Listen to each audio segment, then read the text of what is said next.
Welcome back to the Smart Driving Cars podcast. Great to have you with us once again. I'm Fred Fishkin, along with the Faculty Chair of Autonomous Vehicle Engineering at Princeton University, Alain Kornhauser.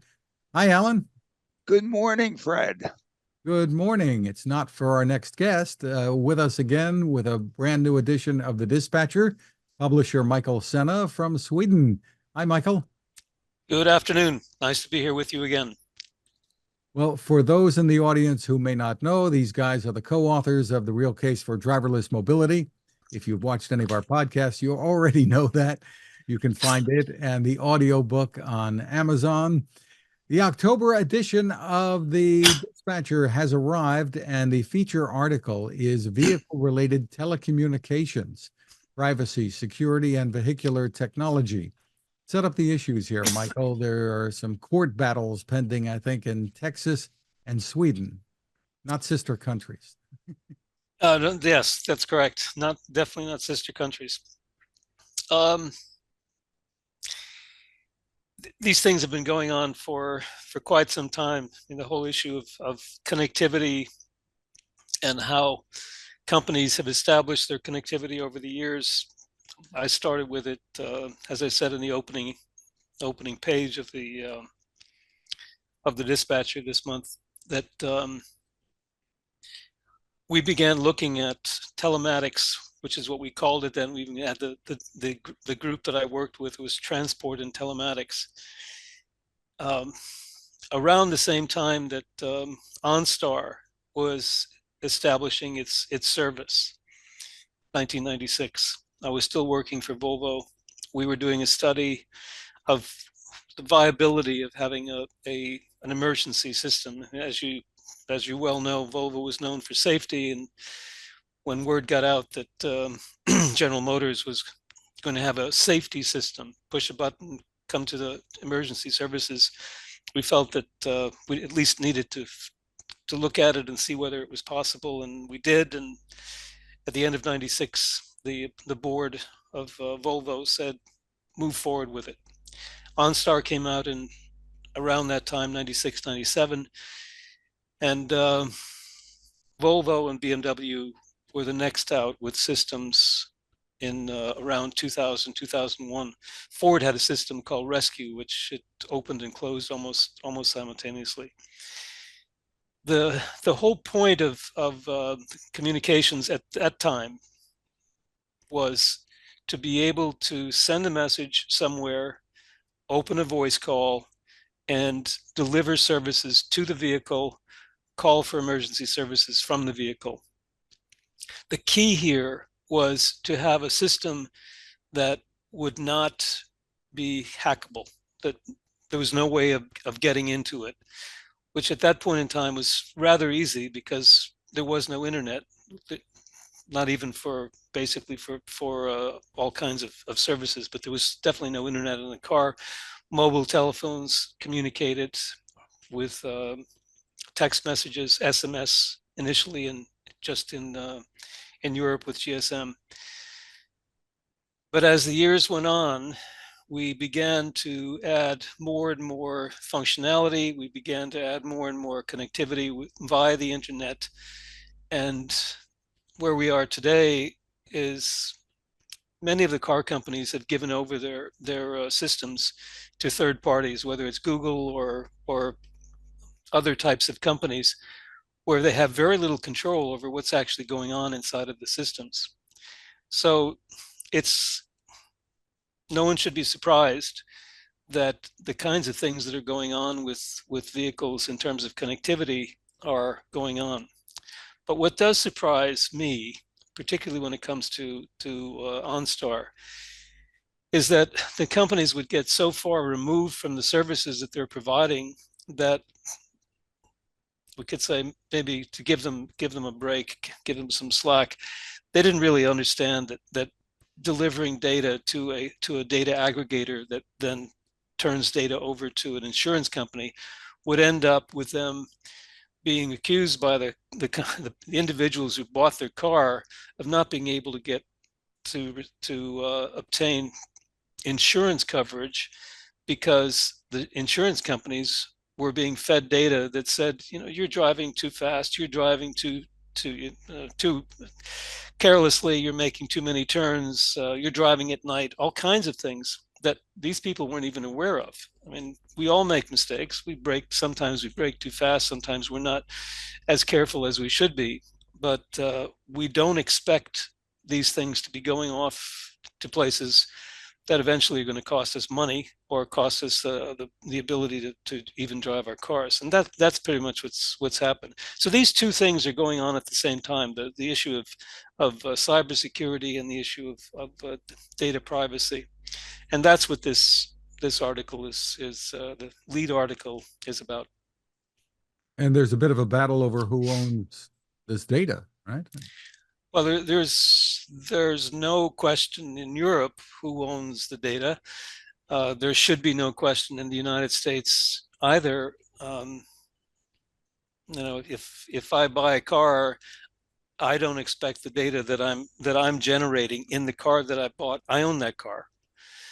You've sold me the vehicle. You have provided me with a service that I may or may not be paying for. In the case of OnStar, sometimes you are and sometimes you're not. But I don't expect the data that I'm generating in that vehicle when I'm driving it to be given without my knowledge to a third party, which is then going to be using that data to come back to me. And that's the main issue here.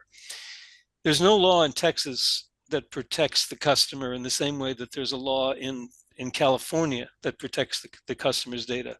It's state by state in the United States, and there's no general law covering all of this as there is in Europe with the general data protection legislation. So there's absolutely no question in Europe that kind of practice is illegal, and if you engage in it, you're going to be fined. It's not that clear in the United States, and now it's ended up in at least in Texas, and there will probably be more where there's no specific law prohibiting that kind of activity. But what do you expect? I mean, I don't expect a company that's provided me with a safety and security system to be using data without my acknowledgement, without my acceptance, without my written approval, to be using that data for purposes that have nothing to do with my good, with my good, for my good, but for the good of the insurance companies. Alan, full well. I mean, getting permission from the owner of the vehicle, the driver, is key here, right? Well, yes, but it is really fundamental misbehavior by a service or a product provider. When we buy these things, we're the customer. And I thought sort of a central element of either providing services or goods to me is that you try to benefit the customer, and you try to benefit the customer to the most, so that the customer reaches into their pockets, his or her pocket, the deepest, to return the favor. But when in fact, when that entity is really doing something that is not for the benefit of the customer, then I mean that seems to violate fundamental, basic business practices. Now, of course, what's good for one is not necessarily good for everybody, and so on. So therefore, in one's effort to try to do good for the customer, one maybe for some might hurt, and so therefore, one at least needs to apologize. But my goodness, this is taking this information and then basically putting it out there for extra revenue without, I mean, it's just fundamentally wrong. I mean, it's a wrong business practice, let alone wrong ethical, social, et cetera, practice. So it's just amazing that this is what what's it has evolved to. Yeah. And so these companies say, what are they doing? And then with where this really gets bad is that of course now with these things, who knows what's in our cars? Is it a Trojan horse? And if it's, oh my goodness, then everything breaks down. Just everything breaks down. And so therefore, just I don't even want your product. Get it away from me. Well, this is the case with one of the people, or at least one of the people who've come into one of the other suits.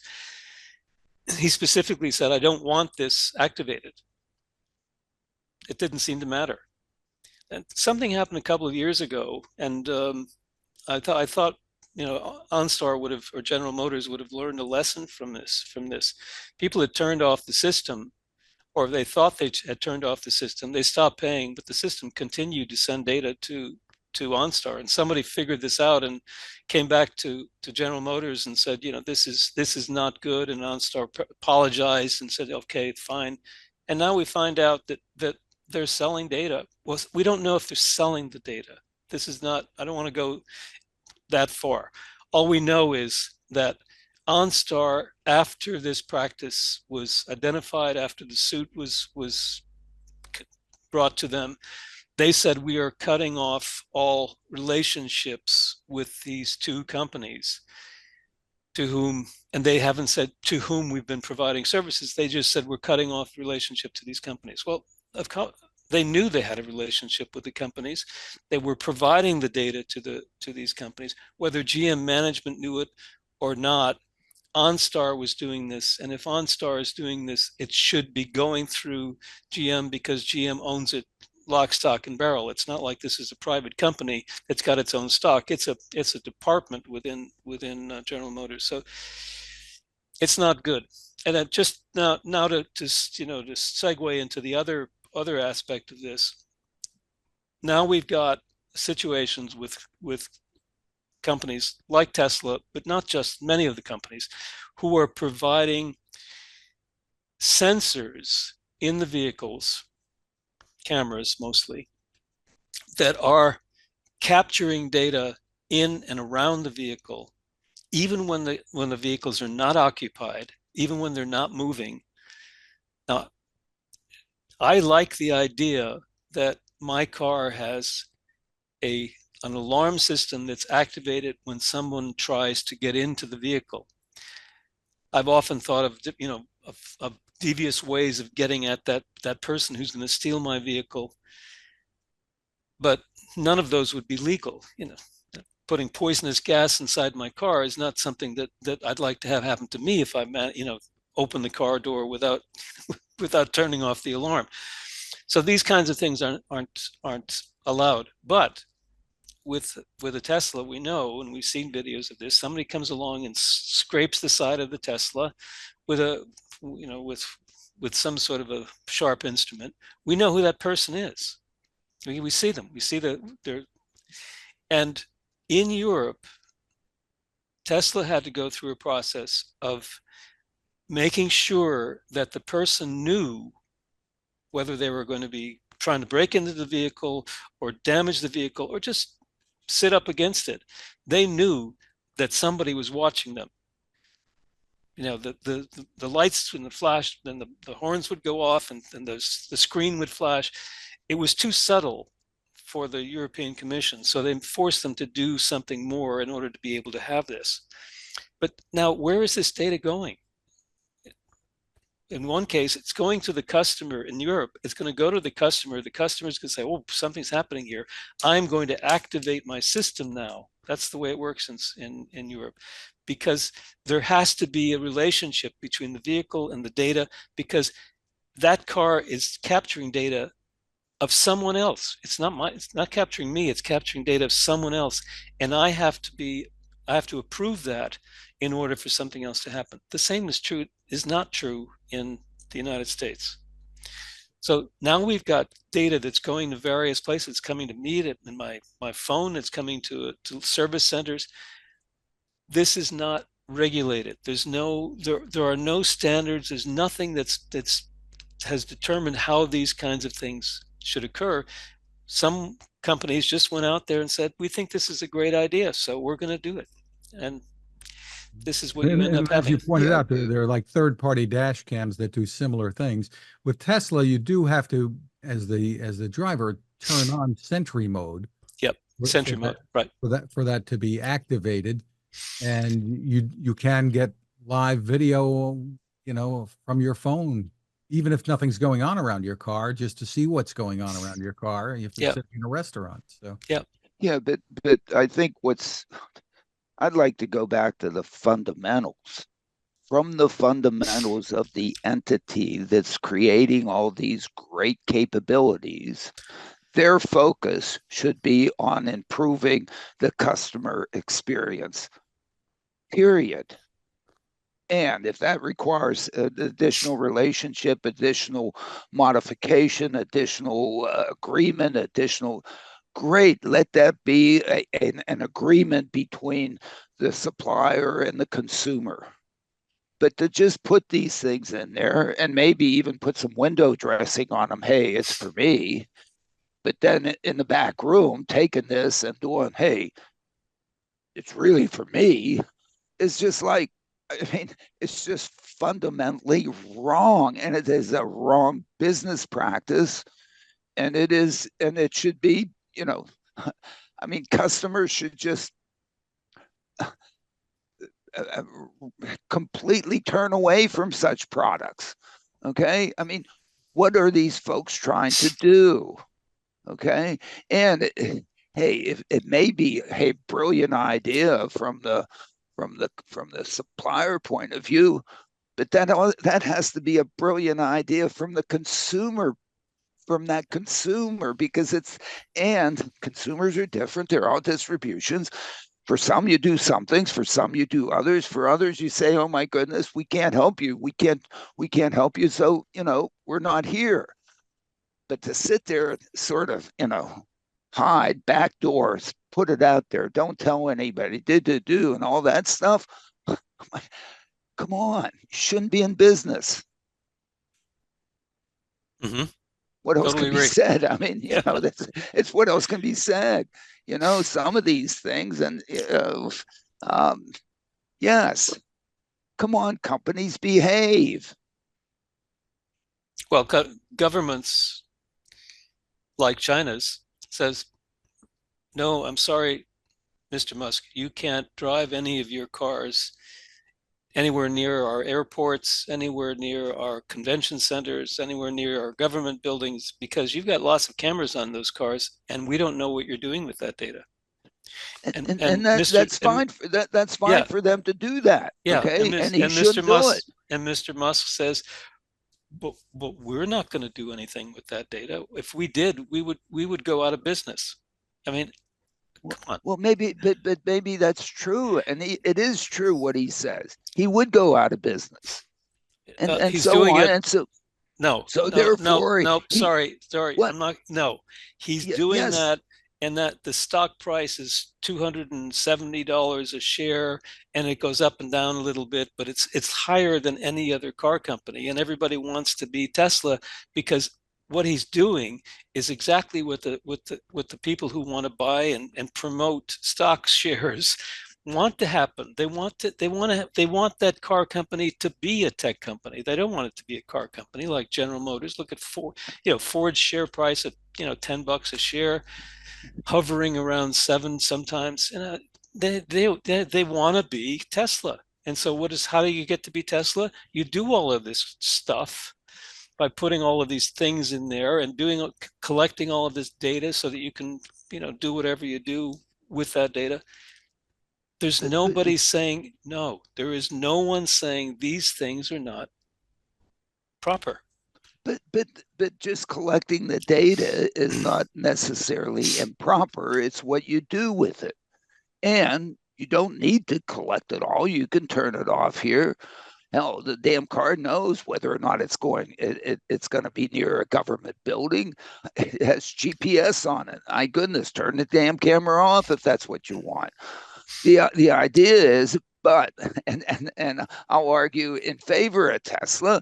It's not a car company. It is a company in which it tries to do the best for its customers. That's what I believe. I don't think he's out there collecting all the data for whatever. I don't think he's out there in China collecting data for the Chinese government. The camera and that watches one's face to make sure you're paying attention is really trying to protect the individual from going too far with the technology. Sure. And just because I look down on the damn screen 5 times in a row, it locked me out. It put me in the corner. It put a dunce cap on my head and said I can't use it for a week. Damn it. Yeah. And I think, but I deserved it. Yeah. Well, I deserved it. It took I about was, 10. It took yeah. about 10 years for Tesla to agree to do that, because it wasn't doing that. I But, understood, but at least after 10 years, it did.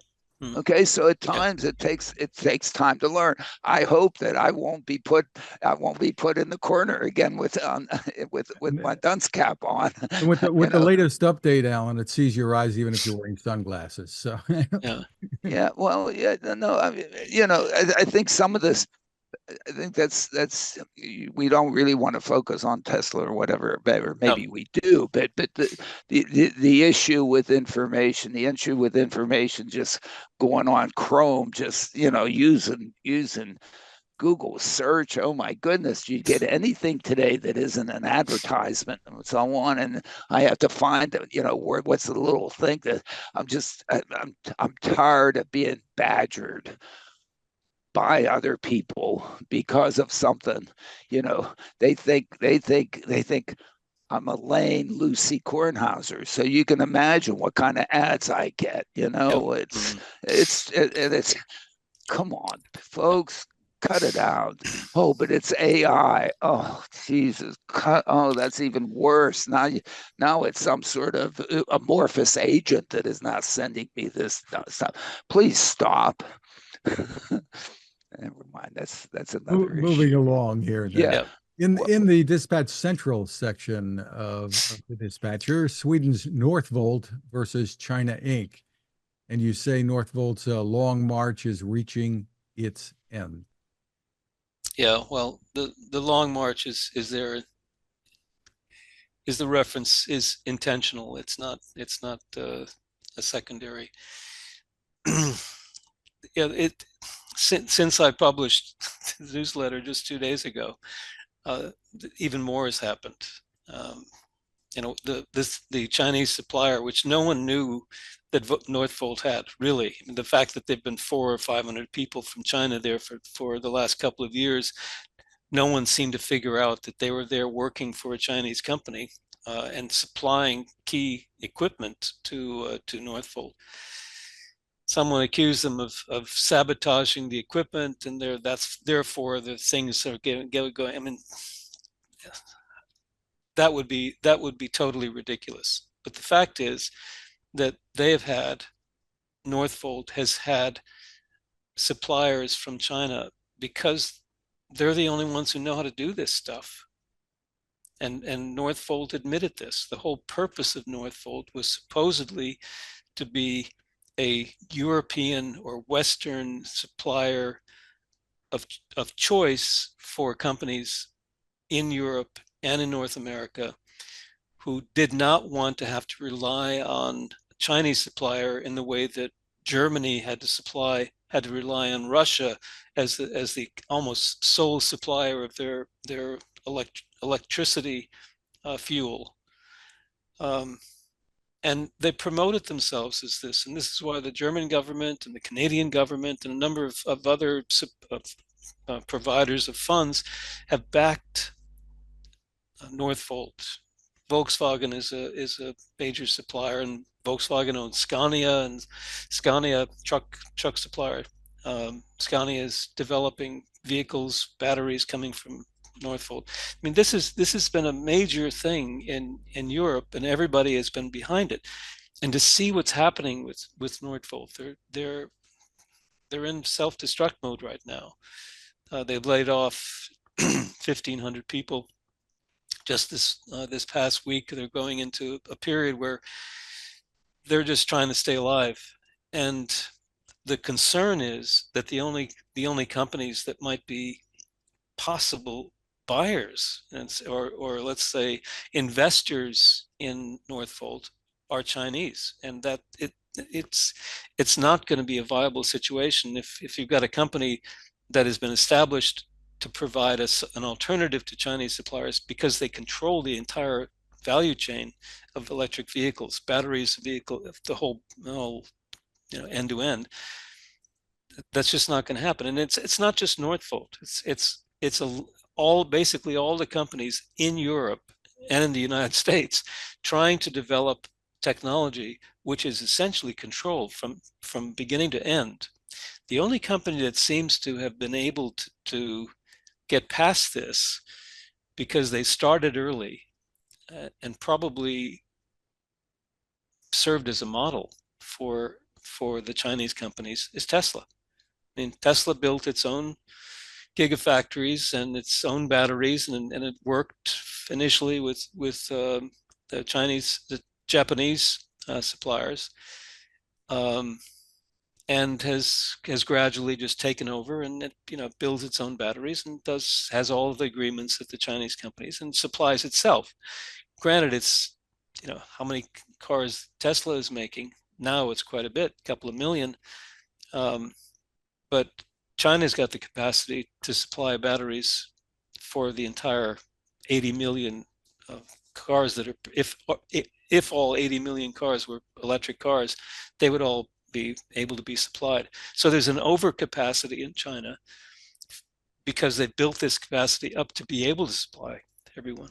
So it's not a good situation right now, and we don't know how it's going to play out. You point out, Michael, that there are efforts, of course, in the United States, the Biden administration, and in Europe to stop Chinese vehicles from coming in. But Yep. You're saying that economists and the pressure to open those gates, you think Yep. that those pressures might be too much? Consumers are going to want a $10,000 EV. Yeah, well, they're not going to get a $10,000 EV neither in the U.S. nor in Europe. I mean, even if Europe doesn't, it caves in. Even if Europe caves into China and doesn't put the tariffs on at the October 30th meeting that they're going to have, they're going to still force China into a minimum price, which will be competitive with the higher prices or the middle to higher prices of companies like Renault and Peugeot and other companies who might be able to meet something that's a little bit lower than the prices that people are paying now, which are in the 50, 60, 70,000 at a minimum, and then up from there. But it's a hard slog because you have customers who say, "You're telling me that I should be buying an electric vehicle. You're telling me that the climate is going to be destroyed if I buy a car, even if it's a hybrid. It's I'm putting out a little bit of carbon dioxide into the environment. So you're telling me that I have to buy an electric car, and I don't have any choice. And even though you're not giving me any money anymore, like you did before, Germany, Sweden have stopped with the subsidies." Although the United States continues with the subsidies. So what do I do? I can't afford to buy a $70,000 car. I can afford to buy a $30,000 car maybe, but I can't afford a $70,000 car. And the minimum, even if I look at the lowest end Tesla, by the time I put wheels on and a steering wheel and seats in the car, it comes up to 60,000. And China comes in and says, we've got this nice build your dreams. Here it is. It's $30,000. You want to pay 20? Here's 20. Fine. 15? We can meet any price that you want to pay because, well, I'm not making this up. The facts are on paper. They have gotten tremendous subsidies. They've got a captured market in China where they can sell the cars at prices that people are going to afford with all the subsidies and everything else that people are getting, and they can sell these cars into the Western markets for prices that are just going to knock out every other car company because they can't meet those prices. Every car that Ford sells, every electric car that Ford sells, they lose money. We know that because they've said that. The reason that you pay the price you pay for a Tesla is because they're not losing money on every car that they sell. And they can lower their prices so they can continue to gain market share because that's where they're going to continue to get the money. So we put ourselves, we Western companies have put ourselves in this position because of pushing from the United Nations, because of the kids sitting saying, we're not going to go to school on Friday because we're not going to have a life after this if you don't stop selling electric cars that are not electric. And so here we are. How do you do something? What do you do now?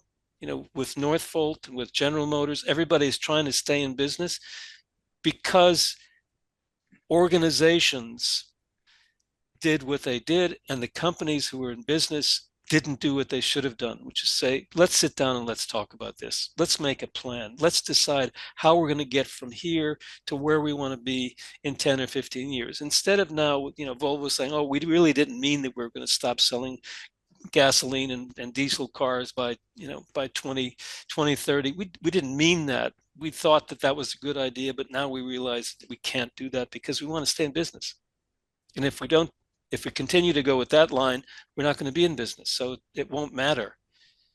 The message is start thinking about these things, start putting people together in a room and discussing them, not from a political standpoint, not Republicans and Democrats. Get them out of the room, get people together who need to make decisions and do it together.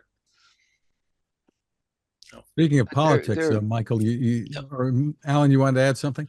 Yeah, I mean, I know very little about the law, but there is antitrust. This is predatory pricing in its most fundamental state.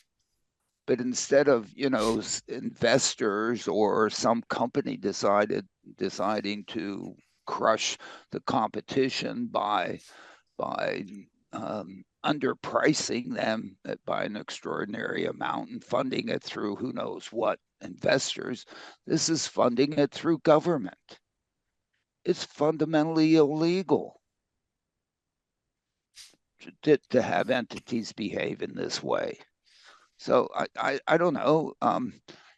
It has, whether we stop it through tariffs, whether we stop it through just not allowing the stuff to come in, but fundamentally on an economic basis, this is predatory pricing. At one point, Microsoft predatory priced me, and I almost went after them, but I decided, what the hell, let them go, because I'm going to spend 30 years of my life fighting them. I might win, probably end up selling. Just don't want to do it. The hell with them. Okay. And, in this situation, there are much bigger stakes on this thing. There are much bigger stakes. And it's both in the car business and in the battery business. It's the same thing. Yep.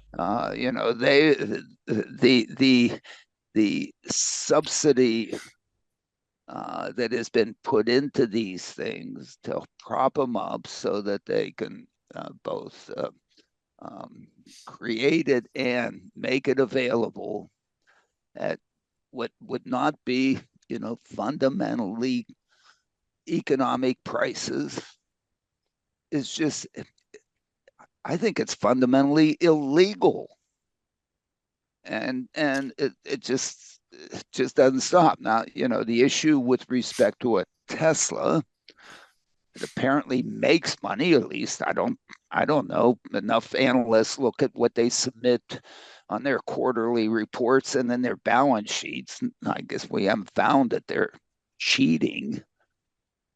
And they've, I guess, set it up so that they are really efficient, and it certainly seems to be that's the way that they can offer these things at such attractive prices. And maybe the other car companies have to do the investment that Tesla made 10 years ago to catch up or something. I don't know.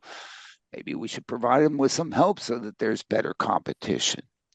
Fundamentally, competition lets this whole Ponzi scheme that we have that keeps 8 billion people on the planet, I guess, living, is the economic engine that we should be all behind and supporting. And anyway,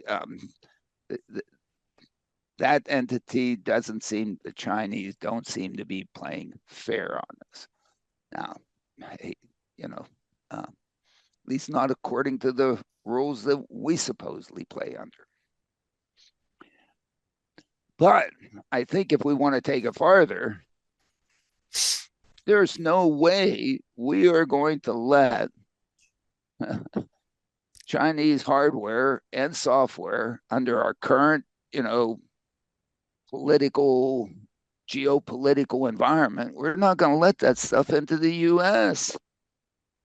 because it could be Trojan horses.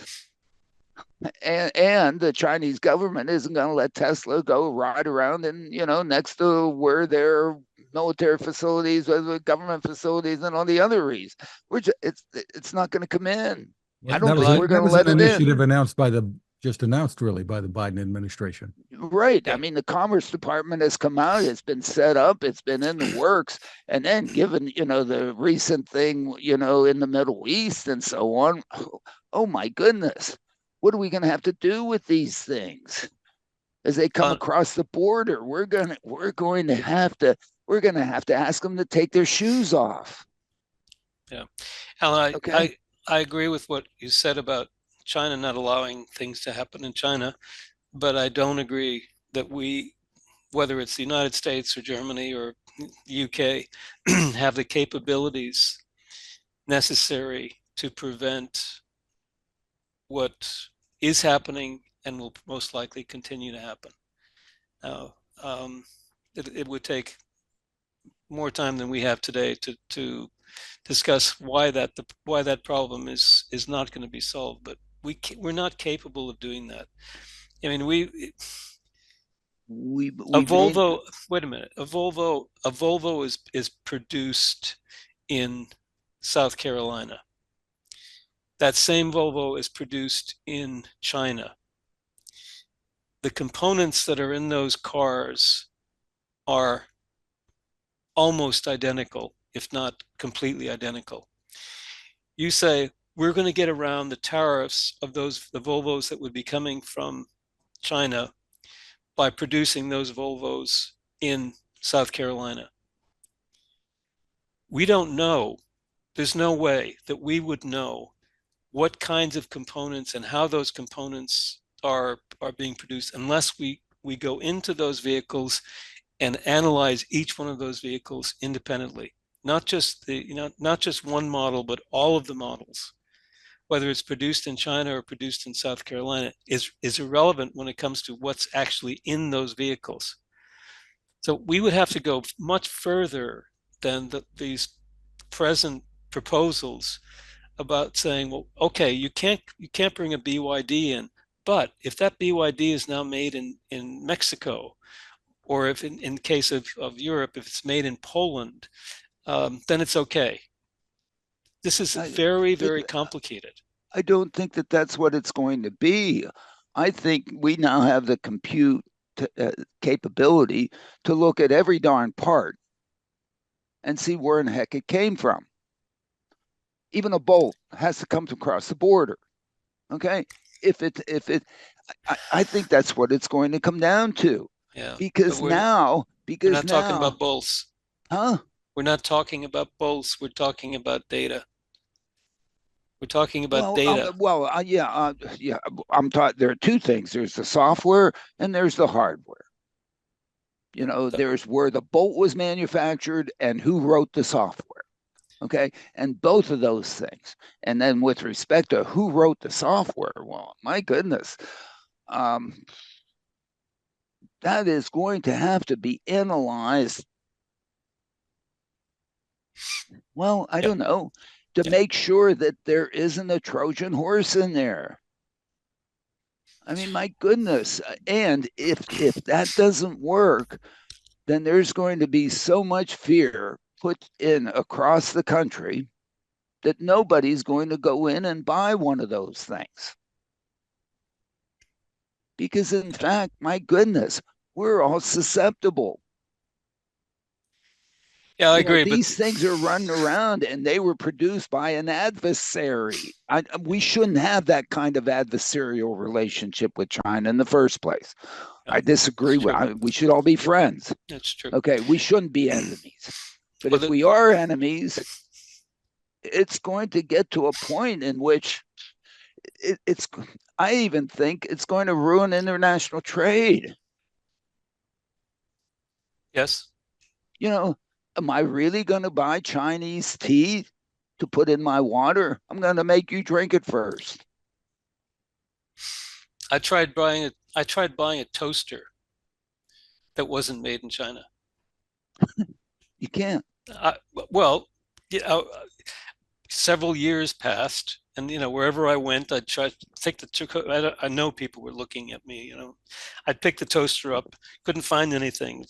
Asked for the box. It just became to the point where finally my wife said, "Michael, get over it. You want toast? Buy a toaster. Don't look at where it's made because they're all made in China." But but So but but now the situation. This is going to ruin Walmart because everything in Walmart's from China. Not everything, I know. 80%, 10, How 10, 10 years when did I write Beating Traffic? No, was Yeah, it 10 years ago? yeah. Maybe more. 13 years ago. And then now it might have had to be before 2014. So it was 13 or 14 years ago. 80% of all goods sold in Walmart came from China. They were manufactured in China. And it wasn't because they specified it had to be made in China. What they did was they specified that it had to be a certain price, and the only way they could meet that Yeah, price was to buy it someplace where they could make it. sure. And so I don't know what it is today, whether it's 95 or whatever it is. But if you if you create those kinds of international trade enhancements, you're going to end up with all your products being made where the Chinese claim we've got a comparative advantage. So don't complain because you're getting the advantage of low prices. But in the end, you've got to pay it with something, and the something is making money. And if you're living in places where you used to make toasters or television sets or whatever they are, and now cars, and you don't have a job because they're all being made someplace else, what do you do? You get now we're saying that you have to get a universal basic incomes to be able to afford to buy a toaster that's coming from someplace where somebody has a job and can make enough money to buy a toaster themselves. It's a whole other, or as we say in Scranton, a whole nother discussion. It's a terrible situation in which we're finding ourselves because of the geopolitics of this thing, as opposed to cooperating and helping each other and whatever and behaving properly. It's reverting to this situation, which in the end is going to mean that we're just going to close the damn borders. Yeah, well, I have another solution. We What? just confiscate all of the shovels, so we can't keep digging ourselves into a Yeah, bigger hole. yeah. No, that's another good. Anyway, it is so disappointing that we're at this situation. It really is, because in fact, we should, on a global basis, be cooperating instead of sitting there competing for what to be able to claim that somebody has 100% and is totally dependent on all this crap. I mean, it's just bad behavior. It is Exactly. bad behavior. There's hope. I hope. Yeah. Well. Yeah. Well. Hey, I don't think I'm going to have to worry about it because I'm not going to be around, so it doesn't matter. So whatever the hell. Anyway. We're going to pay attention to the clock here. Is there anything else from the latest dispatcher you want to throw in here? Because we're going to steer people to obviously go read it. Yeah. Well, there's the musings. Yeah. I mean, I definitely think that people should read the musings. The one about a book called what's it called again? Something about the internet is not the answer. So yeah, I encourage those of you who are listening to read the musings. It's great reading. Alain, turning to the latest Smart Driving Cars newsletter, Tesla has sent out invitations to its Robotaxi event October 10th at the Warner Brothers Studios in Burbank. Hope this isn't just CGI because they do a lot of that there. So the invites are titled "We Robot." I guess it might be. I don't know. It's again, if we're trying to give rides with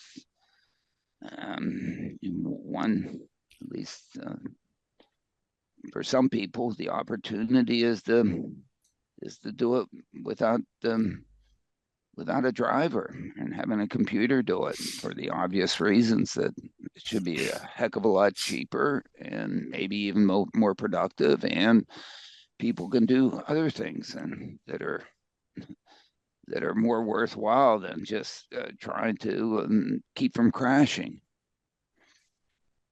So let's see what they come up with. And that's going to be, it could be great, or it could be, oh my goodness, they haven't read the book either. I mean, no, they haven't. No, I hope they have, but yeah, go ahead.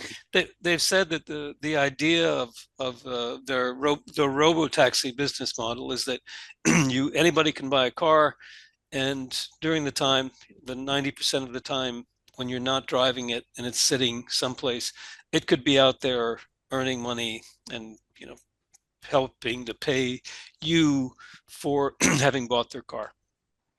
That's the concept. Now, who's gonna clean the car after they've had a party in it, and all of those things? Who's gonna make sure that it's charged so that it could go out and continue? All of those sorts of things. They'll probably have a business model for that too. We'll take care of everything. We've got the infrastructure. We provided you with chargers. Now we're going to provide you with the infrastructure to be able to allow your car to just go out there and earn money for you while you're not doing it. And there's only one small problem with that, and that is that it's not just a matter of giving the car to somebody and having them. There has to be something bigger than that. And they continue to call it a robotaxi. And the reference to taxi is something that's important, because taxi is providing you with rides. And if that's the business, someone's going to have to run it. So hopefully they're just not going to make fools out of themselves and say, here, now we've finally got a car that can operate on its own. All of the work that we did before with our self-driving car, full self-driving, is now visible here in this vehicle, and it's going to be able to go out there and drive everywhere and take you wherever you want to go. So it's going to be interesting whether, if they actually do have this opening, was it next week, the 5th? 10th. It's on the 10th. Okay. In my trying to understand what they've said and so on, my understanding is that they've said nothing new. They've said nothing about this except the announcement that it was going to be. Nothing substantive for at least 3 years. Mhm. So what everybody's been repeating is stuff that's at least 3 years old. We've written a book since then. Mhm. Maybe somebody's read the book. You know, all that stuff about, Airbnb-ing our one's car. The fundamental problem with that is that when you can expect to get the most for the use of your car is in the peak hours, which is when you want it, Mhm. when you're not going to make it available. And you're going to make it available when everybody else makes it available. Therefore, what is anybody going to pay you for that? Zero. So, in fact, when you look at the Airbnb model for this thing, irrespective of the cleaning and all the other management stuff, it's a fool's gold. It's not there. Fundamentally, it's not there. So that's fine. I haven't heard from anybody from Tesla or seen anything from anybody from Tesla that they're still thinking that way. Now, if it comes out that, oh my goodness, this is the same thought, and it's going to be a two-passenger vehicle, just like was in Isaacson's book and so on and so forth, which is 4 or 5 years old, then okay, they haven't read the book. But maybe they've read the book, or maybe they came to the same conclusions that we came. There is an enormous opportunity here of people needing rides and needing rides on the fundamentals of doing it very efficiently. And doing it very efficiently means that you can do it at very low cost. And if you can do it at very low cost of goods sold, you might be able to charge a little bit more for that because of the value proposition and actually make money off this stuff. But it's not Airbnb in it. Sorry. And if it is, well, sorry, guys, you didn't read the book. I don't know. Anyway, Mm. we'll see. Can't wait. We'll see. And I think bated it's breath here. 10 p.m. Eastern time is when this is going to start. So 10 p.m. Eastern. Oh, we'll need you mean naps. you mean Alan. I'm gonna be able to teach my class, fly out there, and still be there in time? Oh, maybe. You could. Oh, Jesus. You got It's your 10. invite? I don't have an invite. I don't. Is there something that is there I something don't with have 10, an invite. 10, October 10th, 10 o'clock? Well, that's 10 p.m. Eastern. It's 7 p.m. on Yeah, but it's still Thursday. 10, 10, 10. No, Yeah, Yes. it's still 10, 10. who knows? It's like Burbank, whatever. right? Probably. Who knows? Right. I mean, Yeah. there are always Right. some subtleties with all those things. I mean, what did he do? The launch of Starship One was on whatever, you know. Go. And we'll move along here, but Yes. we can also point out that one of your favorite things, the actual smart summon, has arrived and is widely distributed now, and we'll see how that works out. Everybody, That is hold your breath. that is such stupid summon. Please stop, Tesla. Please. Please don't let these folks continue to go around and have their vehicles go around in it's on private property in private lots, but the videos that are out there, I mean, people are trying to be cute with this. They're trying to do clickbait on it, and somebody's going to get hurt. And I guess I hope that if somebody does get hurt, NHTSA comes down and shuts this sucker down. Okay? Having individuals out there with a vehicle and having it run around with nobody in it and them being distant from the vehicle is just totally irresponsible. Totally. It's not cute. Sorry. I think the range is something like 300 feet or so, which is quite a distance. Well, yeah, you can do it on your own property with your own kids out there and have a ball. Don't do it in a Costco parking lot. Don't do it in a Walmart parking lot. Don't do it in my property. cut it out. Reuters is reporting that there are rumors from the South Korean Electronic Times that Waymo has been in discussions with Hyundai over the potential use of an Ioniq 5 for its platform, which currently is using Zeekr from China. This goes back to, I think, some things we were talking about. Yeah, I mean, Waymo finds itself between a rock and a hard place. They should go back to Stellantis, probably. Why not go to a U.S. manual or go back and redo their Firefly, or at least talk to Volkswagen. All right, they've been doing fine with the Jaguar I-Pace. Yeah, but the problem is that for some reason they're not happy with it. The form factor isn't exactly what they would like. Who knows? I don't know. Whatever. They're scaling it up, and it's all over LA now, and everybody, in LA, I don't know who's taking it. Are people really leaving their Lambos at home and taking these things every day? I guess. I don't know. Great. But they went and did the deal with BYD or whomever. Geely. Geely with Geely. Zeekr. Zeekr, right? Yep. Good luck. That sucker's not coming in here. No. Hey, prove me wrong. That's not coming. You can do that in China. You can go compete with AutoX or Didi or Baidu or the others, maybe. Good luck in competing in China, Google. Haven't done too well with that in the past. Maybe this was a buy-in to. Never mind. Who knows why they did that? What a bad decision by Alphabet Waymo. I mean, really? That's how you're going to start? Whose butt were you kissing there? I mean, it's just like terror. I can't believe it's hard to believe.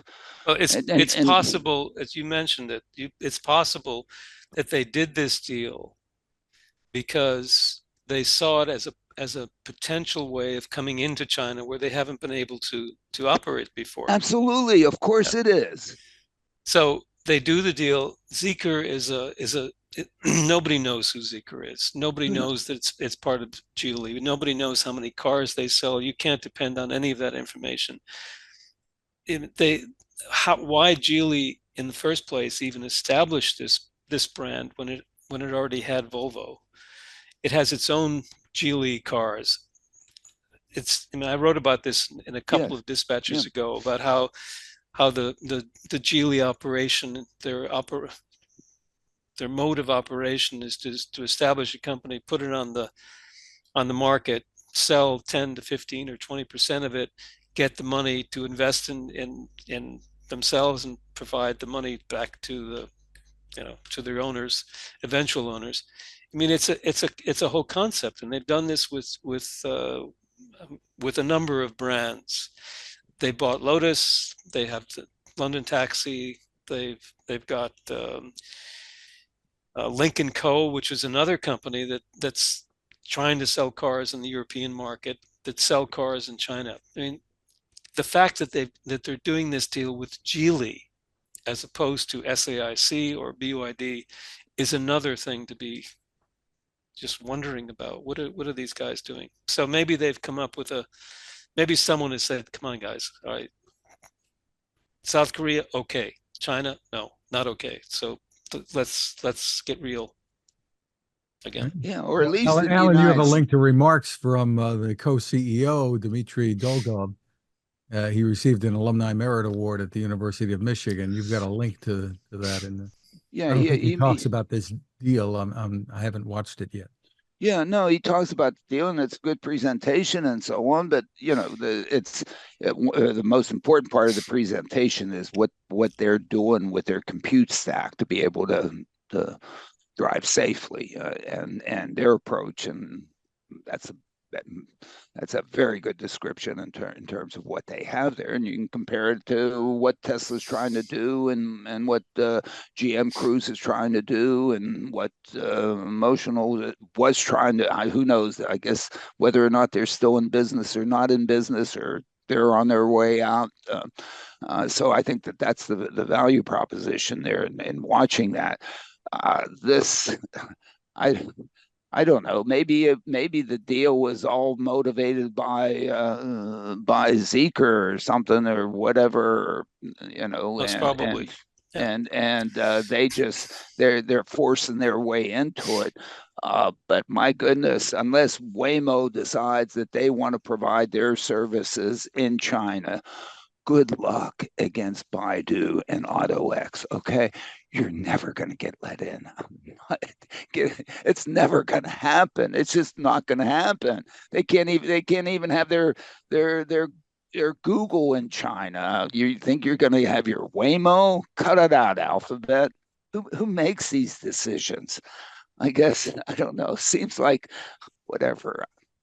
You can tell that I've been in the Princeton bubble and unaware of what really runs companies and does things in the real world. Whatever, sorry. Well, Alan, you also have a link to a presentation made by two of your students at the Next Generation Systems Conference titled Using Autonomous Taxis to Create Shared Mobility, an overview and to dive into data management. They read the book, of course, and they came away with some hardware, which was really nice. They just went out there. Apparently, they were the only undergraduates presenting. All the other ones were graduate students. Who were the students, Alan? Huh? Who were the students? Timothy and Toothy. Timothy was my intern last summer. So Good for him. they're both my class, and they did a great job. So Great. what the hell? We'd put them on a plane, went out there, and came home with the hardware. Terrific. Oof. Really wonderful. So, Michael, we really want to thank you once again for all of your insights. The latest edition of the Dispatcher, of course, well worth everyone's time. The website to get it is michaelsena, SENA.com. Thanks for being with us, Michael. My pleasure. Always a pleasure. Thanks, Michael, and another great Dispatcher. I mean, it's great reading. Thank you. Thank you. You are such a fabulous writer. Thank you. You can find us at smartdrivingcar.com. Also, wherever you turn to for podcasts, Spotify, TuneIn, Apple, Google, Amazon, wherever. You can find my tech reports at techstination.com. I'm Fred Fishkin along with Alan Kornhauser. Thank you for spending time with us, and please continue to stay safe. Thank you.